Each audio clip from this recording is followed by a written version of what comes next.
والصابرین اور صبر کرنے والے فی البأساء تنگی میں، والضراء اور تکلیف بیماری میں، دکھ میں، وحین البعث اور یا جنگ کے وقت۔ یہ سارے مشکل اوقات ہیں جس میں انسان کی مرضی کے خلاف کام ہو رہے ہوتے ہیں، انسان کے لیے مشکل ہوتا ہے ان کو برداشت کرنا، انسان کے نفس پر بھاری ہوتے ہیں یہ کام سارے،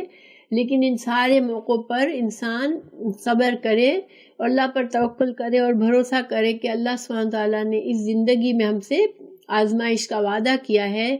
تو اللہ کی طرف سے یہ ساری آزمائشیں آئیں گی، لیکن اللہ پر ہم توکل کریں گے، بھروسہ کریں گے، صبر کریں گے، دعا مانگیں گے تو اللہ سبحانہ وتعالیٰ ہی ہمیں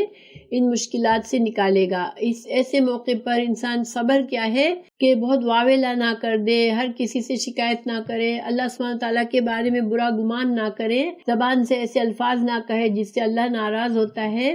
یہ صبر ہے۔ اور پھر عبادات پر بھی صبر کرنا پڑتا ہے، عبادات بھی بعض اوقات ہمارے نفس کے لیے بھاری ہوتی ہیں تو ان پر بھی صبر کرنا اور ان کو اللہ کی رضا کے مطابق پورا کرنا ہوتا ہے۔ اسی طرح ہمیں بعض اوقات ہمارا نفس گناہوں کی طرف کھینچتا ہے تو اس پر بھی صبر کر کے اپنے نفس کو روک لینا،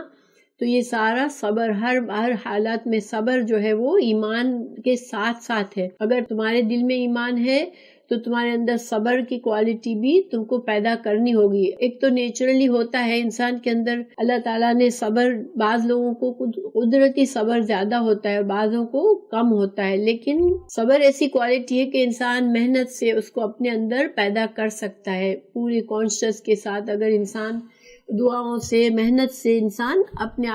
اپنے اندر صبر پیدا کرتا ہے، صبر کو پیدا کرے انسان اپنے اندر۔